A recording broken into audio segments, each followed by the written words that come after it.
thought we would get back to the root of the channel tonight. The fan's on. I can't turn it off. It's so hot in Mississippi. In March, it's so hot in Mississippi. But I thought I would get back to the root of the channel, which is reading. Can you hear me? It's reading. We're gonna read. Anne of the Island. I'm gonna hold it close because I'm just recording on my phone in my living room while everyone else is asleep. So maybe I can get through like a chapter.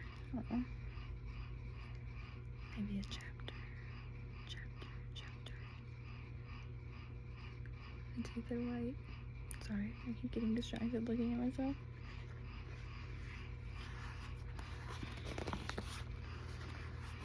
I don't know Roman numerals, so I don't know what chapter we're on. XIV. I don't know what number that is. If you know what number XIV is, write it in the comments. Write it in the comments. Okay, we're gonna read. Anne was sitting with Ruby Gillis in the Gillis garden after the day had crept lingeringly through. It was gone. It had been a warm, smoky summer afternoon. The world was in a splendor of outflowering. The idle valleys were full of hazes, the woodways were pranked with shadows, and the fields with the purple of the asters. Anne had given up a moonlight drive to the White Sands beach that she might spend the evening with Ruby. She had so spent many evenings that summer, although she often wondered what good it did anyone, and sometimes went home deciding that she could not go again. Ruby grew paler as the summer waned. The White Sands school was given up. Her father thought it better that she shouldn't teach till New Year's. And the fancy work she loved oftener and oftener fell from hands grown too weary for it. But she was always gay, always hopeful, always chattering and whispering of her beau and their rivalries and despairs. It was this that made Anne's visits hard for her. What had once been silly or amusing was gruesome now. It was death peering through a willful mask of life. Yet Ruby seemed to cling to her and never let her go until she had promised to come again soon. Mrs. Lynde grumbled about Anne's frequent visits and declared she would catch consumption. Even Marilla was dubious. I can already tell this is going to be a sad chapter. And I'm not. I might cry on camera. You guys are just gonna have to be okay with that. Every time you go to see Ruby, you come home looking tired out, she said. It's so very sad and dreadful, said Anne in a low tone. Ruby doesn't seem to realize her condition in the least, and yet I somehow feel she needs help, craves it, and I want to give it to her and can't.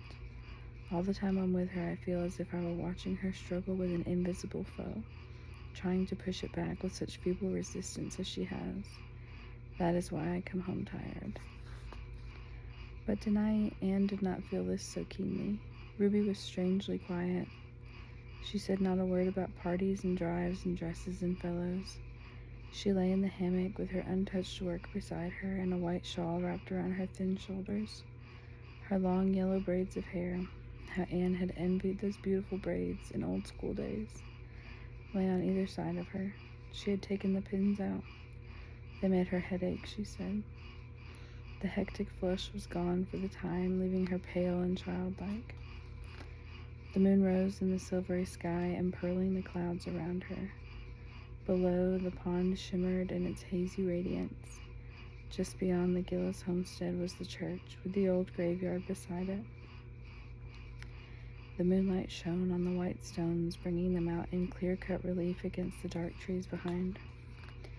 How strange the graveyard looks by moonlight, said Ruby suddenly. How ghostly, she shuddered. And it won't be long now before I'll be lying over there.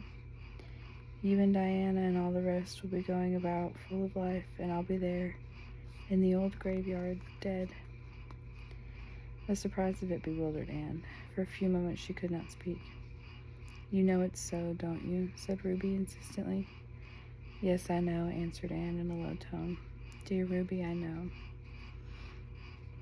Everybody knows it, said Ruby bitterly. I know it. I've known it all summer, though I wouldn't give in. And oh, Anne, she reached out and caught Anne's hand pleadingly, impulsively. I don't want to die. I'm afraid to die. Why should you be afraid, Ruby? Asked Anne quietly. Because I'm not afraid, but that I'll go to heaven, Anne. I'm a church member. But it'll be all so different. I think, and I get so frightened and homesick. Heaven must be very beautiful, of course, the Bible says so. But Anne, it won't be what I've been used to. Through Anne's mind drifted an intrusive recollection of a funny story she had heard Philippa Gordon tell. The story of some old man who had said very much the same thing about the world to come. It had sounded funny then. She remembered how she and Priscilla had laughed over it. But it did not seem in the least humorous now, coming from Ruby's pale, trembling lips. It was sad, tragic, and true. Heaven could not be what Ruby had been used to. There had been nothing in her gay, frivolous life, her shallow ideals and aspirations to fit her for that great change, or make the life to come seem to her anything but alien and unreal and undesirable. Anne wondered helplessly what she could say that would help her. Could she say anything?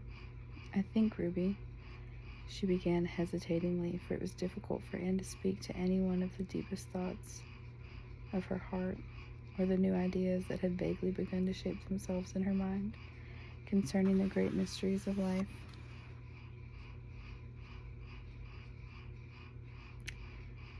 Here and hereafter, superseding her old childish conceptions, and it was hardest of all to speak of them to such as Ruby Gillis. I think perhaps we have very mistaken ideas about heaven, what it is and what it holds for us. I don't think it can be so very different from life here as most people seem to think. I believe we'll just go on living a good deal as we live here, and be ourselves just the same, only it will be easier. To be good and to follow the highest. All the hindrances and perplexities will be taken away, and we shall see clearly. Don't be afraid, Ruby. I can't help it, said Ruby pitifully. Even if what you say about heaven is true, and you can't be sure, it may be only that imagination of yours. It won't be just the same. It can't be. I want to go on living here. I'm so young, Anne. I haven't had my life. I've fought so hard to live, and it isn't any use. I have to die and leave everything I care for.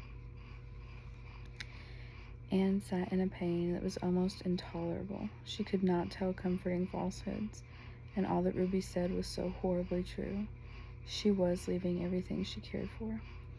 She had laid up her treasures on earth only. She had lived solely for the little things of life, the things that pass, forgetting the great things that go onward into eternity, bridging the gulf between the two lives and making of death a mere passing from one dwelling to the other, from twilight to unclouded day. God would take care of her there, and believed she would learn. But now it was no wonder her soul clung in blind helplessness to the only things she knew and loved. Ruby raised herself on her arm and lifted up her bright, beautiful blue eyes to the moonlit skies. I want to live, she said in a trembling voice. I want to live like other girls. I want to be married, Anne, and have little children. You know I always loved babies, Anne. I couldn't say this to anyone but you. I know you understand. And then poor Herb, he loves me and I love him, Anne. The others meant nothing to me, but he does. And if I could live, I would be his wife and be so happy. Oh, Anne, it's hard. Ruby sank back on her pillows and sobbed convulsively. Anne pressed her hand in agony of sympathy, silent sympathy, which perhaps helped Ruby more than broken, imperfect words could have done. For presently she grew calmer and her sobs ceased.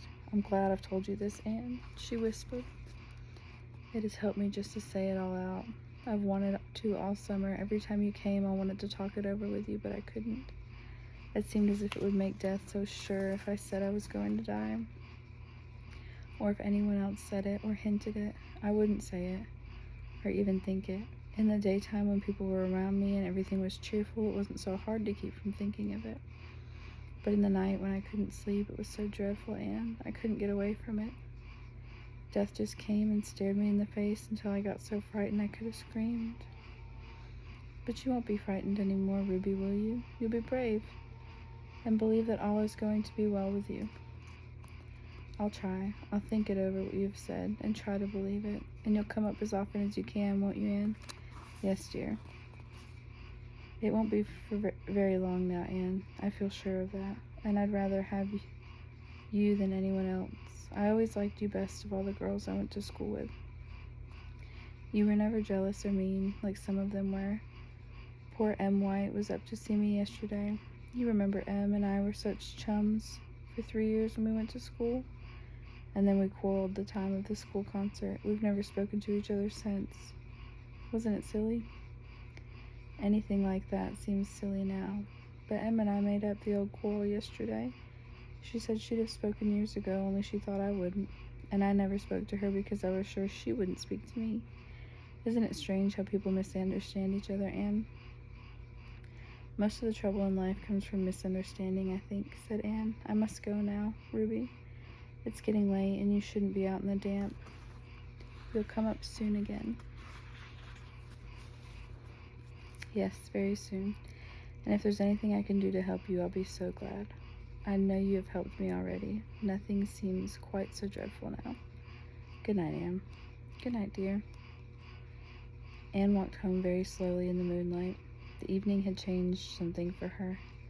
Life held a different meaning, a deeper purpose. On the surface, it would go on just the same, but the deeps had been stirred.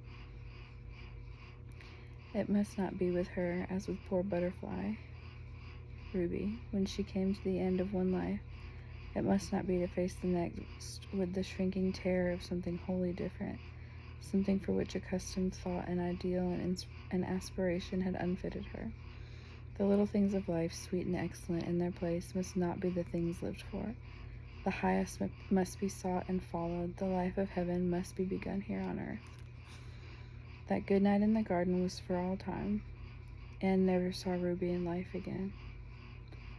The next night, the Avis gave a farewell party to Jane Andrews before her departure for the West, and while light feet danced and bright eyes laughed and merry tongues chattered, there came a summons to a soul in Avonlea that might not be disregarded or evaded. The next morning, the word went from house to house that Ruby Gillis was dead.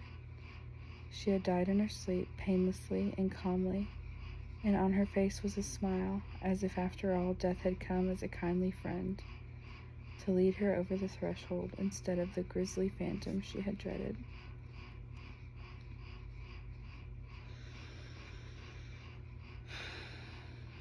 Mrs. Rachel Lynde said emphatically after the funeral that Ruby Gillis was the handsomest corpse she ever laid eyes on.